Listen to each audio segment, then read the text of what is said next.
Halo Sobat Kaze sekalian, selamat datang kembali pada bahasan Silver Kaze Cosplay Room. Di sini adalah tempatnya Kaze akan bercerita tentang dunia cosplay atau kostum player. Oke?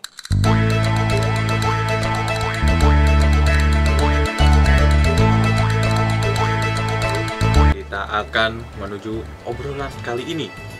Langsung aja.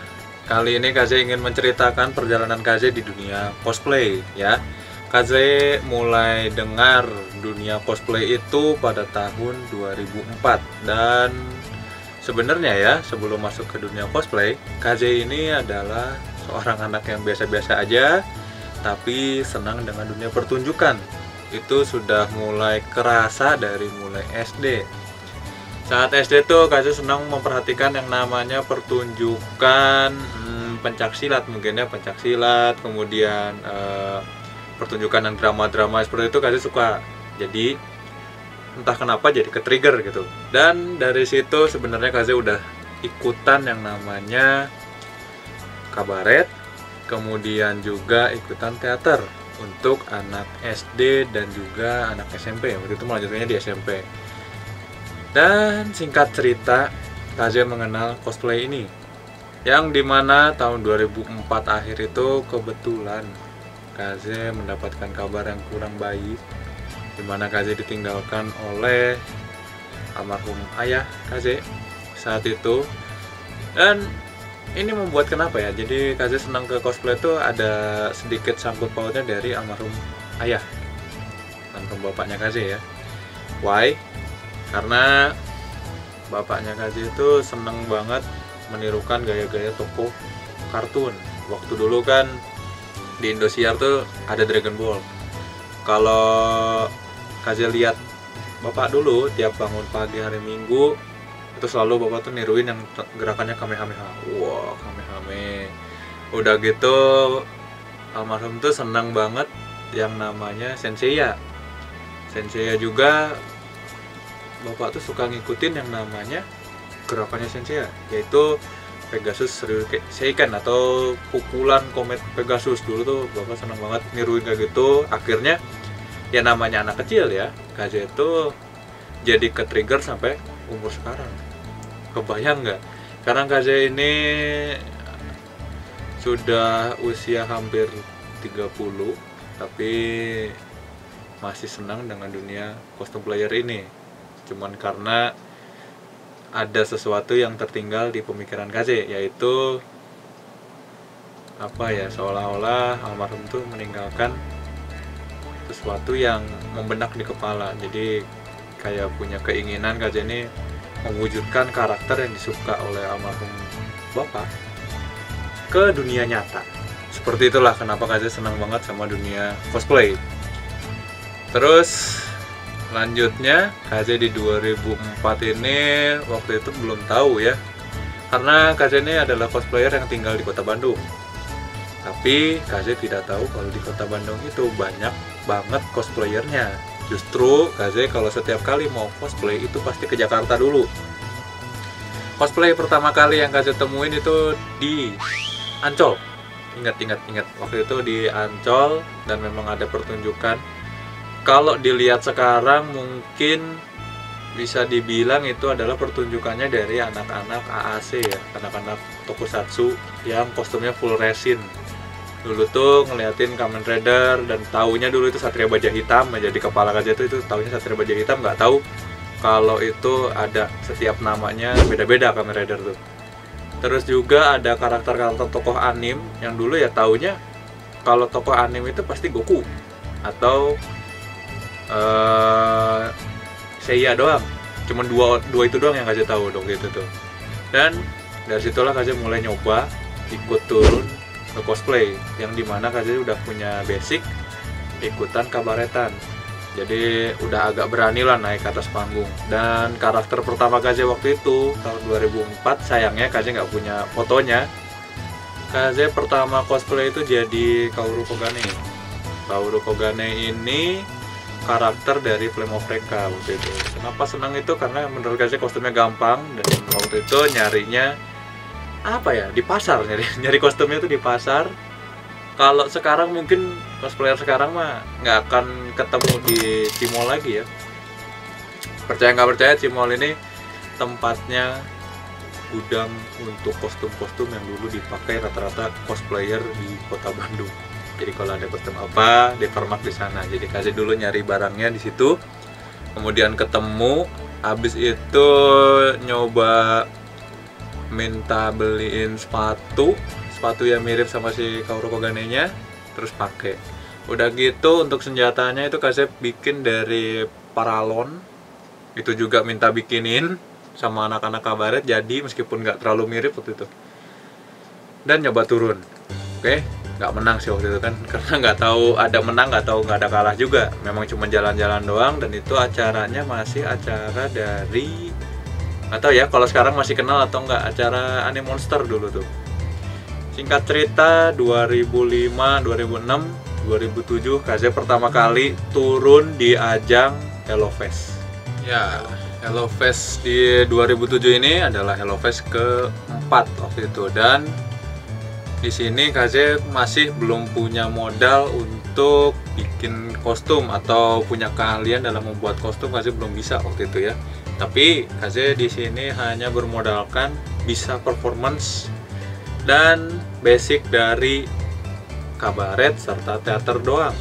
Yang intinya nekat untuk naik panggung, cuma itu doang.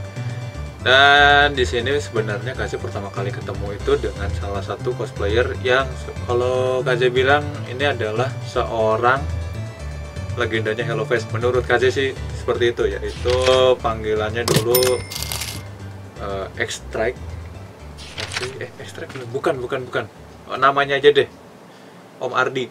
Kalau sekarang mending manggilnya Kang Ardi aja, Kang Radea Budiman. Dia adalah cosplayer yang pertama kali Kaze temui di tahun 2007 ya kalau nggak salah, Hellofest 4, dan dia itu malah cosplay sebagai cross dress atau menggunakan kostum berlawanan gender dari gendernya dia. Dan Kaze nggak tahu kalau dia emang adalah seorang laki-laki waktu itu. Ya.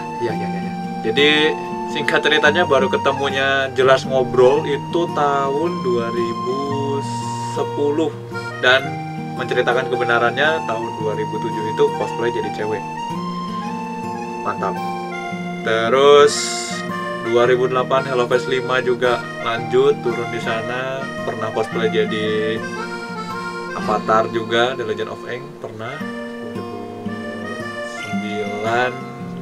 2009 kalau nggak salah turun juga nih Kaze, masih di Hellofest juga. Udah agak lama. Yang pasti kita itu baru mulai berkumpul dengan salah satu cosplayer di kota Bandung itu, namanya Kang Ihsan Okita waktu itu ya. Ketemunya sekali di Citraland Jakarta. Jadi baru tahu ternyata cosplayer itu nggak cuma di Jakarta doang, tapi di kota Bandung itu ada. Dan secara nggak langsung itu kita bikin pertunjukan pertama ya waktu itu ya, 2009 di Bandung Electronic Center. Jadi perjalanan yang cukup panjang dari 2007 ke 2009, akhirnya baru tahu yang namanya cosplayer di kota Bandung itu ada.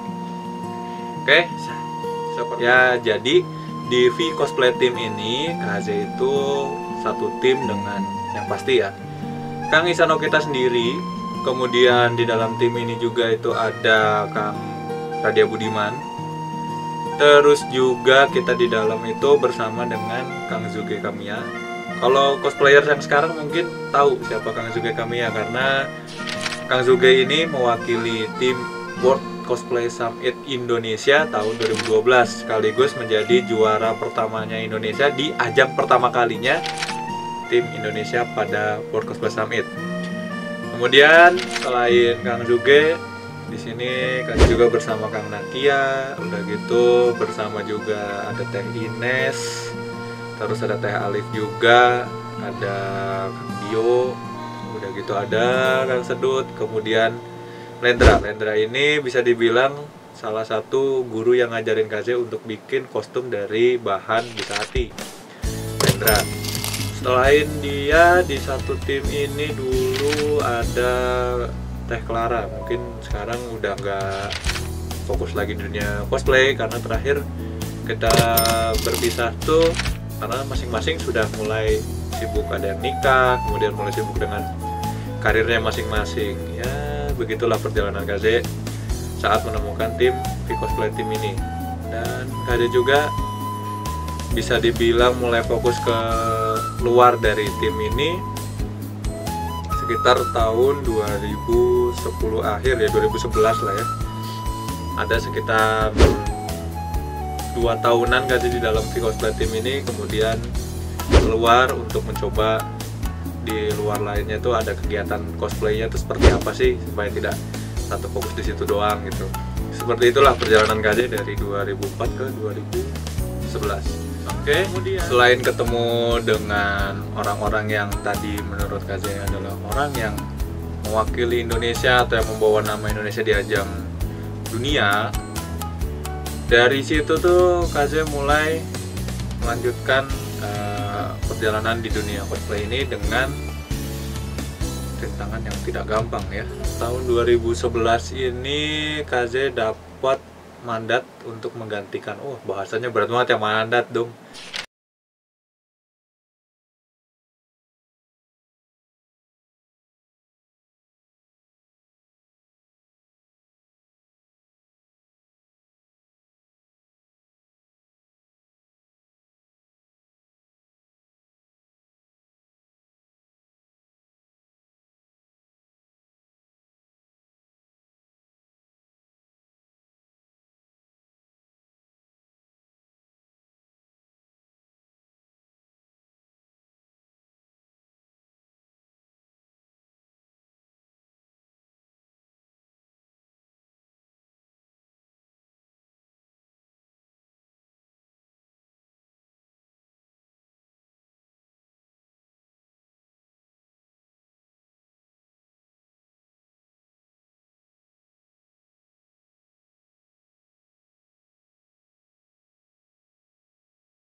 Tim, tapi lepas dari V dan juga lepas dari Komotoku. Dimana di sini KZ pertama kali gabung dengan anak-anak dari kota Cimahi, dan kita menyebut nama kita tuh adalah CCI waktu itu ya, Cimahi Cosplay Independent, dan banyak macamnya lah. Yang pasti CCI ini adalah komunitas cosplay asal dari kota Cimahi. Di sini KZ pertama mendirect performance untuk Naruto pertama kali itu bareng sama anak-anak Cimahi, dan pertunjukan yang KZ lakukan bukan pertunjukan yang biasa dilakukan oleh cosplayer pada umumnya, dimana performance itu dilakukan di atas panggung, tapi KZ bikin pertunjukan ini outdoor, dan pertunjukannya tuh lari dari satu titik ke titik lain. Dan itu baru pertama kali KZ dapat permintaannya dan KZ sanggupin. Alhamdulillahnya itu bagus juga, jadi waktu itu jadinya pun masih belum bisa ditiru sampai sekarang oleh beberapa cosplayer lainnya yang ada di Indonesia. Jadi bersyukur juga bisa jadi pelopor yang seperti itu gitu. Oke, dari 2012 udah banyak banget yang KZ dapetin setelah perjalanan 8 tahun di dunia cosplay. Oke, jadi tahun 2012 itu KZ selain direct pertama kali untuk kostum di Cimahi ya, yang bawain Naruto tadi, KZ juga bareng bersama Kang Zuge dan Kang Ardi kami yang pernah jadi alumni HelloFest dikumpulkan dalam HelloFest All Star waktu itu untuk membawakan sebuah pertunjukan bertema Garudayana. Ya, singkat cerita kami memang punya kostum bertemakan Garudayana dan dikumpulin dulu siapa aja yang pernah jadi juara di HelloFest untuk pertunjukan kick off pertama kalinya HelloFest 8. Dan kita menjadi satu tim yang intinya timnya adalah kita-kita lagi gitu. Anak-anak Bandung tuh kita-kita lagi. Ya gimana ya, sejauh ini ternyata ujung-ujungnya tuh KZ perform tuh sama mereka-mereka lagi gitu. Ya singkat cerita sih seperti itu. Setelah 2012 akhirnya pertunjukan itu selesai, KZ mulai agak vakum dari dunia cosplay karena mulai fokus dengan yang namanya dunia pendidikan. Dan dari 2012 ini, kalau lihat ke belakang sedikit 3 tahun sebelumnya itu, kostum yang paling banyak KZ pakai di dunia cosplay adalah yang menggunakan kostum dari seri Senseiya, yaitu kostum Pegasus. Itu KZ punya berapa macam kostum punya dia, dari yang versi 1, terus versi 2, kemudian yang versi Godcloth, sampai yang Goldcloth-nya juga KZ punya. Yang jadi Sagittarius-nya itu KZ ada. Intinya semua serba Senseiya, oke? Intinya serba Senseiya. Ya begitulah perjalanan KZ di dunia cosplay, panjang lebarnya seperti itu. Oke, setelah kita muter-muter ngobrol mengenai cosplay pertama kali yang KZ lakukan di dunia cosplay, nah mending kita langsung lihat dulu. Inilah pertunjukan pertama kalinya KZ di cosplay Kota Bandung. Dan sobat KZ harus tahu, ini yang namanya performance kita tidak mengenal apa itu wig, karena wig yang kita tahu hanya yang berwarna blonde saja. Sisanya kita pakai sasa atau cari wig dengan warna-warna yang standar yang kita tahu lah. Kita lihat. Jadi inilah orang yang pertama kali KZ temui untuk bergabung pada satuan cosplay pada cosplayer asal Kota Bandung, yaitu Kang Ihsan Okita. Dulu kita pertama kali perform itu memang tahun 2009 bareng-bareng dan tanpa direncanakan. Akhirnya kita malah bikin satu tim di Kota Bandung. Jadi buat kalian yang mau lihat cosplay-cosplaynya bisa langsung lihat aja ke YouTube-nya, yaitu Ihsan Cosplay World. Dan mari kita nonton ini pertunjukan KZ pertama kali di dunia cosplay, yang dimana di sini KZ pakai pewarna rambut dan bukan pakai wig ya. Kostumnya pun ya bikin seadanya. Jadi pertama kali KZ cosplay di Bandung itu adalah sebagai Hetalia Jerman. Hetalia ini adalah yang menceritakan tentang Perang Dunia, cuman dibawakan secara anim. Dan pertama kali bareng dengan anak-anak cosplay Bandung itu KZ cosplay jadi Hetalia Jerman. Nah, kita langsung lihat aja performnya seperti apa. Dan inilah 3 menit, dan kemungkinan videonya tidak akan ditampilkan suaranya karena lagu dari Hetalia ini ada copyrightnya. Oke, kita lihat aja langsung. Tep. Dan nonton. Aduh, nolek dulu. Oke, selamat menonton. Mari kita lihat seberapa menakutkannya ini. Ini di BEC zaman 2009, dari dulu BEC nggak kayak gini loh.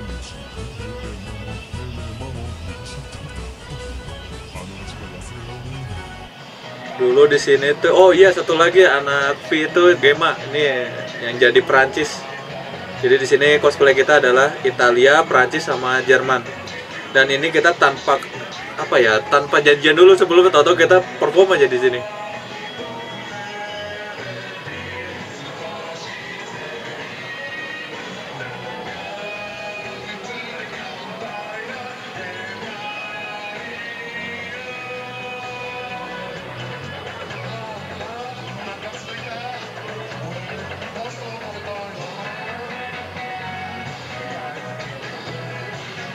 Dulu bener-bener ya aneh gitu lihat performa dari rambut nggak pakai apa gitu. Sepatu juga pakai sepatu apa tuh namanya tuh, sepatu kebun. Ini bener-bener lah.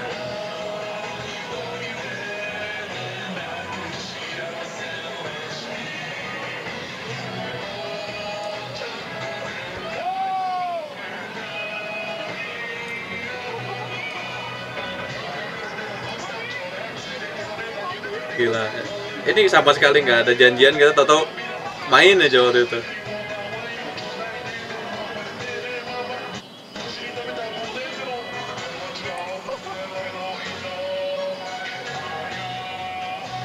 Gila, 3 menit aja berasa kayak lama banget. Apalagi soalnya kita nggak ini ya, nggak ada janjian sama sekali. Terus di sini Kaze masih apa ya istilahnya? Kalau biasanya main sendirian, karena ini kan main orangnya belum pernah ketemu nih sebelumnya, tahu-tahu udah main itu udah aneh deh.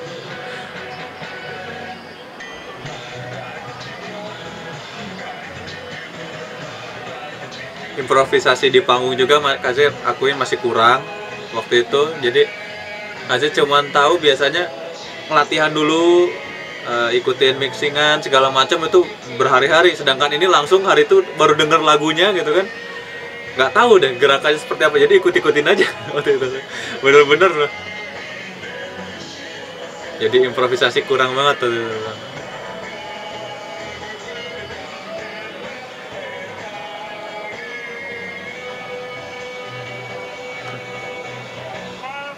Begitulah. Terus lanjut satu lagi pertunjukannya, kita ada di cosplay waktu itu, Cosplay Express. Ini kita perform di mana ini ya? Bandung Cosplay Express lah pokoknya, ini udah lama banget. Tahun 2009. Dan di sini udah mulai ada ritme, Kaze bisa mengikuti cara mainnya Kang Isan. Kemudian di sini juga Kaze bermain satu panggung dengan Kang Zuge juga. Ya udahlah, kita akan langsung lihat performnya seperti apa. Oke. Kita rekam dulu. Dan inilah perform Kaze waktu itu, dan sekarang Kaze di sini jadi apa? Jadi Hetalia Cina kalau nggak salah. Kita play. Sorry. Nah, ini dia cosplay by V Cosplay Team. Di sini cosplay V itu baru datang satu lagi anggota baru, yaitu Kang Jeffrey. Kang Jeffrey di sini jadi Turki.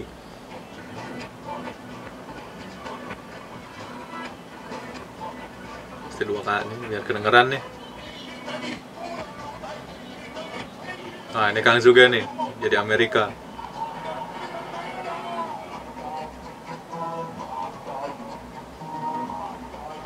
Ini ada Turki juga.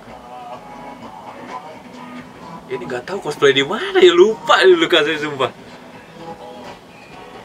Terus yang jadi Jepang ini kebetulan ya bisa dibilang ini mantannya Kaze juga dulu. Dia jadi Hetalia Jepang. Iya juga ya, udah lama juga, 2009. Ini waktu Kaze masih SMA berarti. Gila Kang Isan kalau nonton ini bener loh, apa namanya, nostalgia banget loh sumpah. Tahun ini. Nah, ini Kaze nih pertama kali. Jadi Kaze di sini udah mulai tahu apa yang namanya improvisasi di atas panggung. Tapi memang dari dulu basic Kaze memang udah jempalitan di panggung nggak jelas.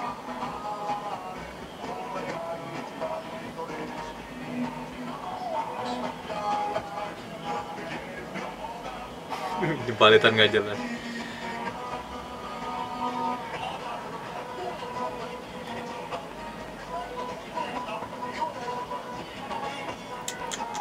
Aduh, dulu kita nggak mengenal apa itu yang namanya wig. Terus kalau ada juga kostum pun mungkin nggak sebagus yang 2015 kesini ya. Kita masih segala dihajar dipakai aja. Yang penting mirip dan senang.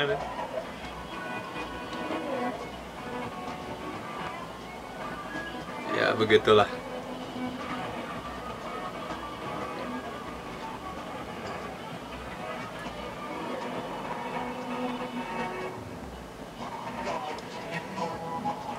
Gila. Ini udah berapa lama ya kan? 2009 sekarang 2000, ya udah 11 tahun lewat dari performance kita yang seperti ini gitu. Tapi kalau lihat sekarang kita udah masing-masing dengan tim yang ada sekarang, penampilan kita udah jauh beda gitu. Dengan apa ya, bisa dibilang kita tuh perform itu dimulai dari hal yang seperti ini gitu loh. Nggak langsung jadi seperti yang sobat kasih lihat kalau cosplay tuh bagusnya seperti sekarang gitu. Nggak juga, kita berawal dari gini kok.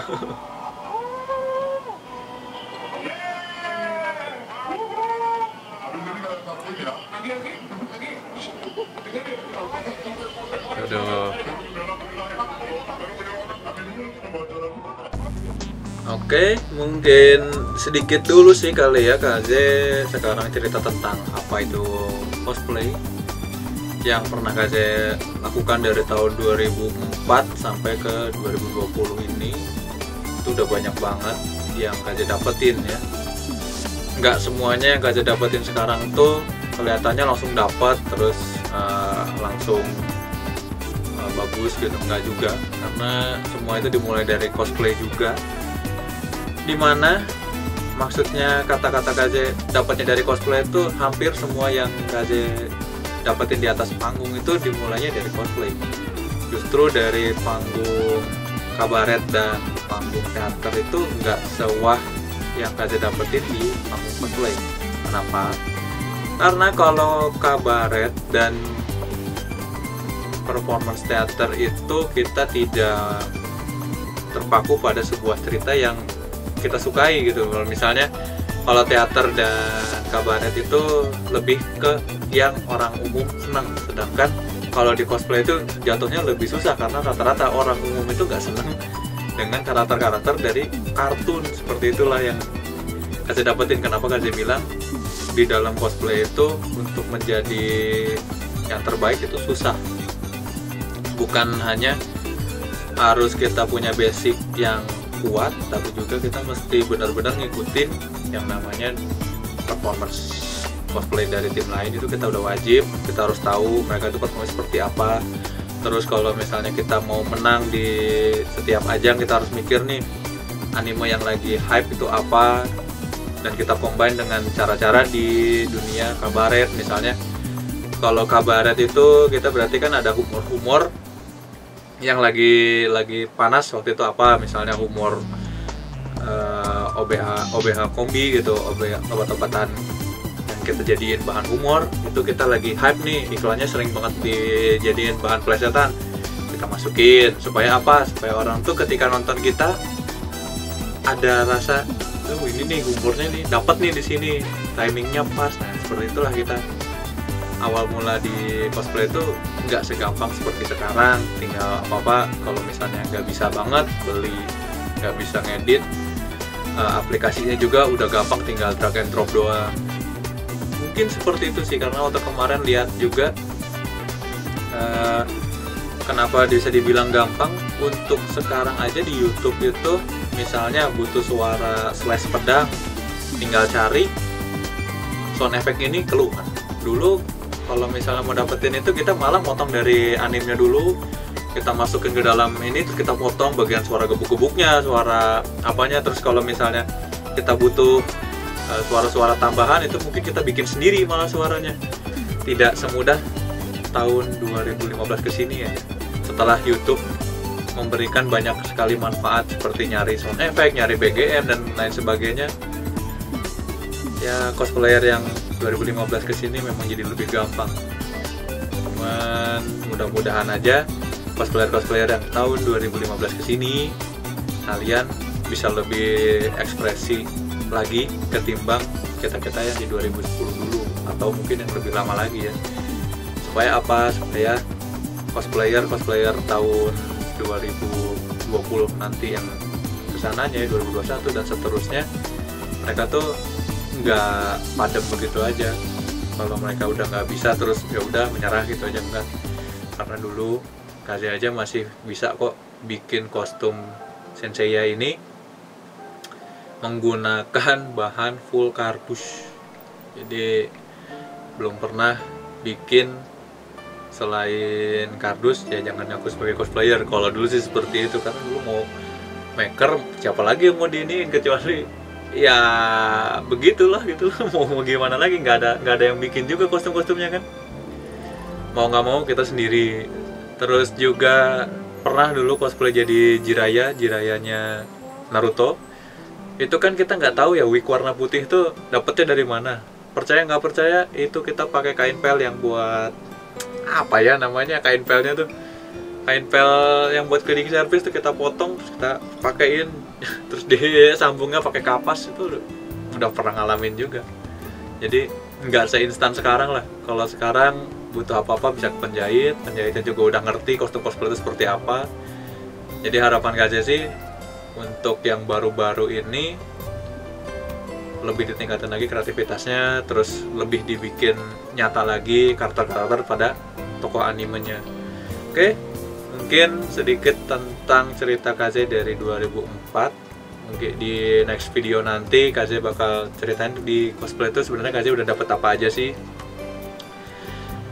dari tahun 2004 sampai dengan 2020 ini. Oke, kita akan bertemu lagi di bahasan berikutnya. Thank you udah nonton. Terus juga nanti di bawah kolom deskripsi kalian kalau mau lihat video asli yang tadi KJ tonton bisa cek, karena KJ akan menyematkan link dari YouTube-nya milik Kang Ihsan Okita. Dan kalau mau subscribe silahkan subscribe YouTube dari Kang Ihsan. Di sana banyak banget pertunjukan yang KJ lakukan bersama Kang Ihsan.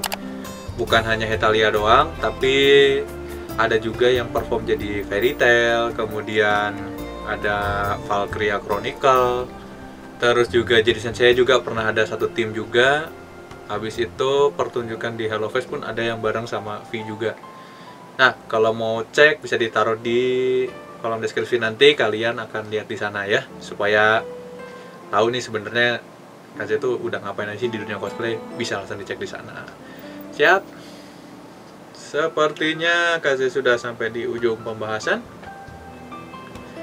Jadi KJ ucapkan terima kasih udah nonton. Kalau ada cosplayer yang masih baru atau ada cosplayer lama, coba dong di bawah kolom komentar kalian tinggalkan pesan-pesan kalian.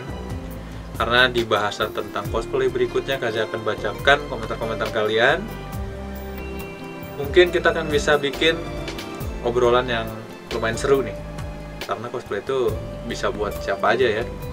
Jadi saya harapin kalian coba tinggalkan nick cosplay kalian siapa, nicknya ya, nama panggungnya siapa, kemudian sudah cosplay dari tahun berapa, dan alasan kalian ikut cosplay itu apa. Jadi di pembahasan berikutnya di Silver KJ Cosplay Room KJ bakal bacain. Jadi kontennya mungkin nanti KJ bahas tentang cosplay apa, di terakhirnya KJ bakal bacain komentar kalian. Siap? Kita akan bertemu di bahasan Silver KJ Cosplay Room berikutnya. Terima kasih udah nonton. Sampai berjumpa lagi. Dan sampurasun minasan. Dadah, thank you udah mampir ya. Dadah.